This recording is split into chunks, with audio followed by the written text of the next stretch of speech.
Əvvəla Trump Rusiyanı dəstəkləmir. Rusiyada simpatiyası yoxdur və ola da bilməz. Mümkün də deyil. Trump'ın bir simpatiyası var, özü və ölkəsi. Və bu tamamilə normaldır, əslində belə də olmalıdır. Ukraynaya gəldikdə isə Trump'ın kürəkəninin, Mark Rubio'nun dövlət katibinin və bir neçə şəxsin yaxın iştirakı ilə hazırlanan, o cümlədən Rusiya prezidenti Vladimir Putin'in şəxsi nümayəndəsi, biznes və kommersiya məsələləri üzrə nümayəndəsi Dmitri'nin onların birlikdə ortaya gətirdikləri bu sənəd əslində Ukraynanın kapitulyasiya sənədidir. Ukrayna bunu başa düşür və acı gerçəklə barışmalıdır. Ukraynanın başqa yolu yoxdur. 28 maddəlik sənəd təbii ki, Avropa İttifaqı tərəfindən çox ciddi narazılıqla qarşılandı. Çünki burada sövdələşmə bir avazla ABŞ və Rusiya arasında gedirdi. Ukraynada Avropa İttifaqı da prosesdən kənarlaşmışlar.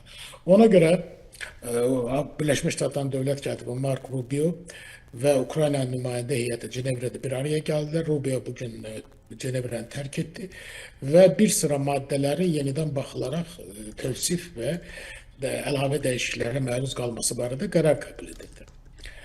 Rusiyanın zəifləməsi heç kəsə əl vermir. Nə bizə, nə qərbə, heç kəsə. Zəif Rusiya parçalanmaya məruz qala biləcək. Rusiya anarxiya mənbəyinə çevrilə bilər.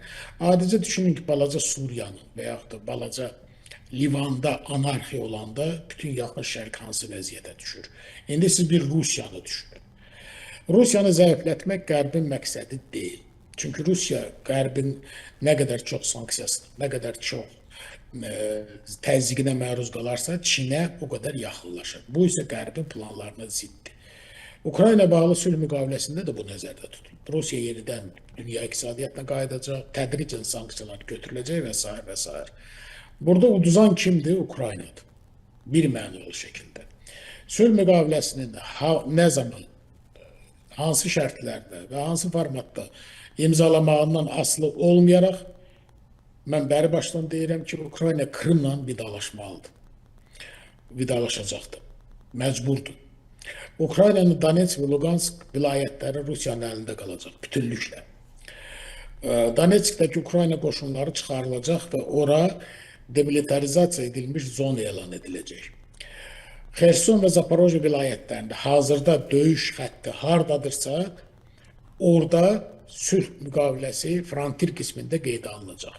Yəni, Rusiya Xersonun və Zaporojyenin harasını işğal edibsə, ora Rusiyanın əlində qalacaq.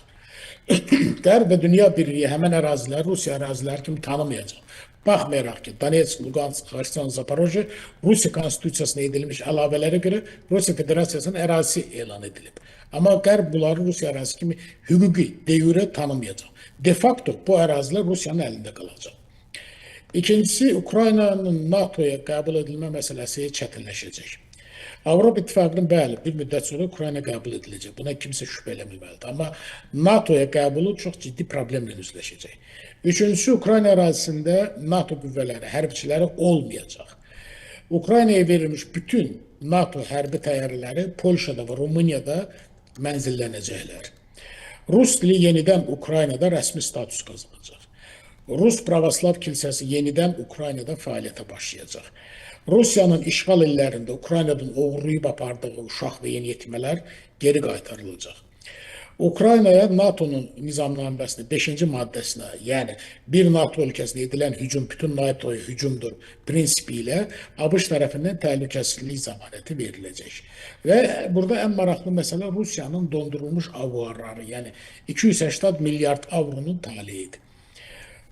Bu pulların 100 milyardı Ukraynanın bərpasına yönəldiləcək. Amma burada bir maraqlı nüans var. Bu 100 milyardın 50%-i Amerika Birləşmiş Ştatlarına çatacaq mütləq şəkildə. Avropa İttifaqı da 100 milyard pulu ayıracaq. Burada sual yarana bilər. Rusiya pulları ilə könüllü vidalaşmağa razılaşacaq? Təbii ki, razılaşacaq. Çünki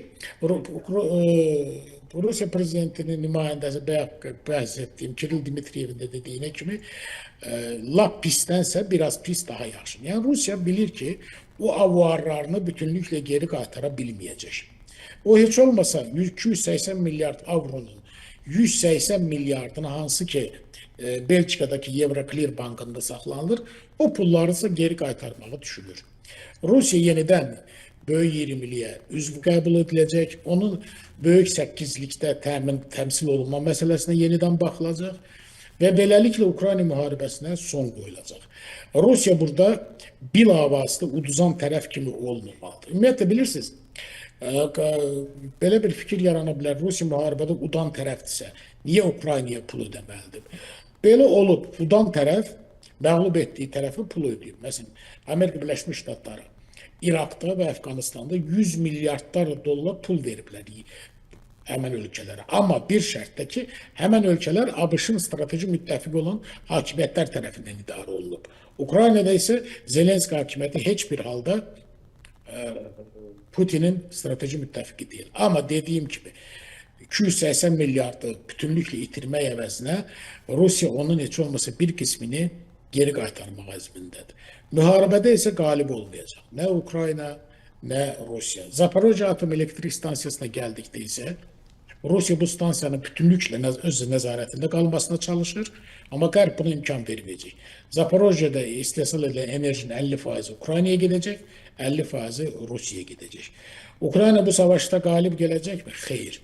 Ukrayna öz ərazi bütünlüyünü 1991-ci il sərhədlərində bərpa edə biləcəkmi? Xeyr. Ukrayna işğal edilmiş ərazilərini güc yolu ilə azad edə biləcəkmi? Xeyr. Suverenliğini bərpa edə biləcəkmi? Xeyr. Niyə? Qərb buna imkan verməyəcək.